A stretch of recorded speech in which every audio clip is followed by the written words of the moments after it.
Hello friends, welcome to Shri রান্নাঘর। আজ আমি বানাচ্ছি ছোলার ডাল দিয়ে আলু পটল কুমড়োর ডালনা।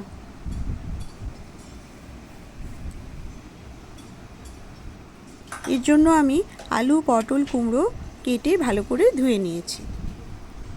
নারকেলের খোসা ছাড়িয়ে নারকেলটা ছোট ছোট টুকরো করে কেটে নিয়েছি। ছোলার ডাল ভিজিয়ে রেখেছি।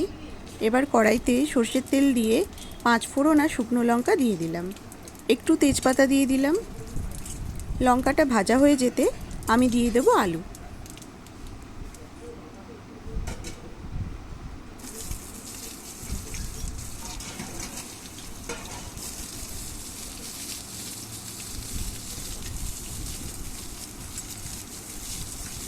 আলু দেওয়ার পর বেশ কিছু সময় কষিয়ে নেব।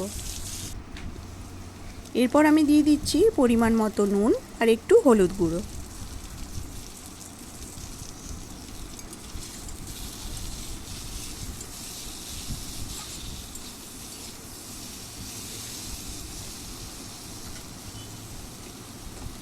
আলুটা ভালো করে ভাজা হয়ে যাওয়ার পর আমি পটলটা দিয়ে দেব।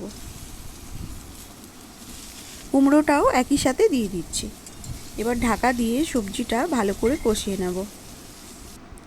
এদিকে মিক্সিতে আমি ছোলার ডালগুলো নিয়ে নিয়েছি, এগুলো আমি বেটে নেব। বেশি জল দেব না, একদম শুকনো শুকনো করে বেটেছি।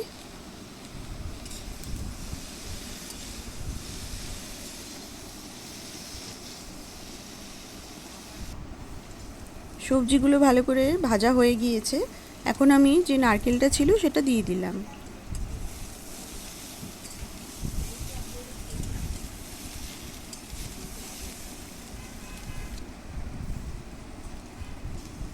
এখন আমি দিয়ে দিচ্ছি আদা বাটা। আদা বাটা আমি 1.5 চামচ মতো দিয়েছি।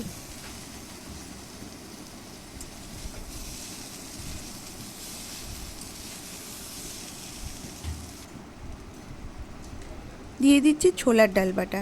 ছোলার ডাল বাটা আমি 3 চামচ মতো দিয়েছি। আপনারা সবজির পরিমাণ অনুযায়ী ছোলার ডাল বাটা দেবেন।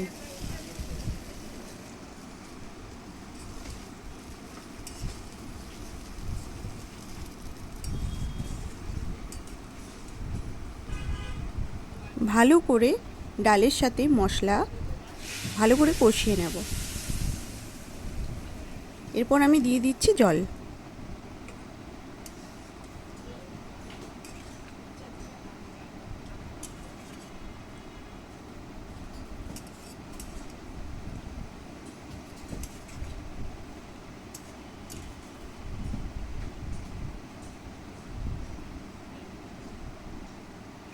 একটু নুন লাগবে, তাই আমি একটু নুন দিয়ে দিচ্ছি।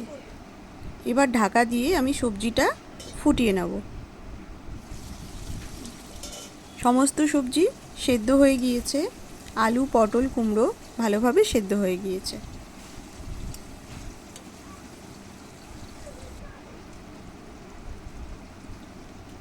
এরপর আমি ওপর থেকে পরিমাণ মতো চিনি ছড়িয়ে দিচ্ছি। দিয়ে দেবো 1 চামচ মতো ঘি। এরপর একটা ভাজা মশলা বানিয়েছিলাম, জিরে আর গরম মশলা ড্রাই রোস্ট করে গুঁড়িয়ে নিয়েছি, সেই ভাজা মশলাটা আমি ওপর থেকে ছড়িয়ে দেব।